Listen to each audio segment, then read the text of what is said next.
उत्तर प्रदेश के अगले साल होने वाले विधानसभा चुनाव से पहले पूरे प्रदेश के राजनीतिक लोगों के साथ साथ मतदाताओं की निगाहें भी इस बात पर टिकी हैं कि चाचा शिवपाल और अखिलेश यादव कब साथ आएंगे।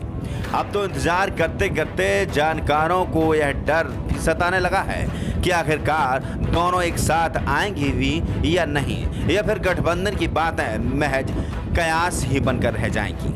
इसी बीच मेरठ पहुंचे प्रगतिशील समाजवादी पार्टी लोहिया के अध्यक्ष शिवपाल सिंह यादव ने गठबंधन के सवाल पर बड़ा बयान दिया है। उन्होंने कहा कि गठबंधन के लिए सपा उनकी पहली प्राथमिकता है और मैंने इसके लिए कई बार कोशिश की, लेकिन अब जिम्मेदारी अखिलेश की है। शिवपाल ने आगे कहा कि अखिलेश को मुख्यमंत्री बनना है तो गठबंधन तो करना ही होगा, क्योंकि भाजपा को हटाने के लिए समान विचारधारा की पार्टी का एक साथ आना जरूरी है।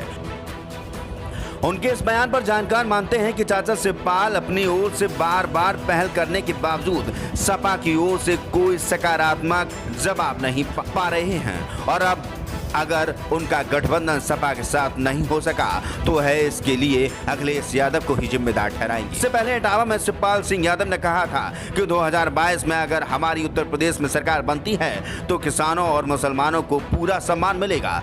किसी के साथ धर्म जात से कोई भेदभाव नहीं किया जाएगा। किसान सरकार के द्वारा पास किए गए काले कानूनों का विरोध कर रहा है, लेकिन सरकार किसानों की समस्याओं को नहीं सुन रही, जिसको लेकर किसान भी महीनों से धरने पर बैठे हैं। सरकार को किसानों की बात सुननी चाहिए, क्योंकि किसान अन्नदाता है।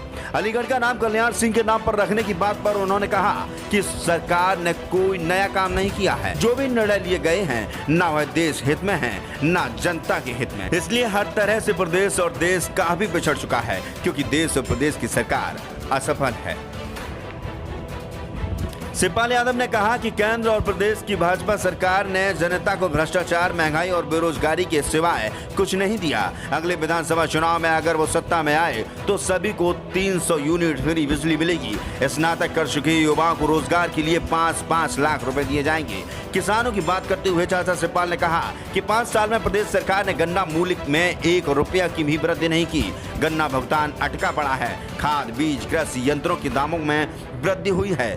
कृषि कानून लाकर भाजपा ने विरोधी रुख दिया है। प्रदेश में बसपा की सरकार आने पर कृषि कानूनों को लागू नहीं होने दिया जाएगा। उन्होंने कहा कि नोटबंदी से सिर्फ 2 ही पूंजीपतियों को फायदा हुआ है।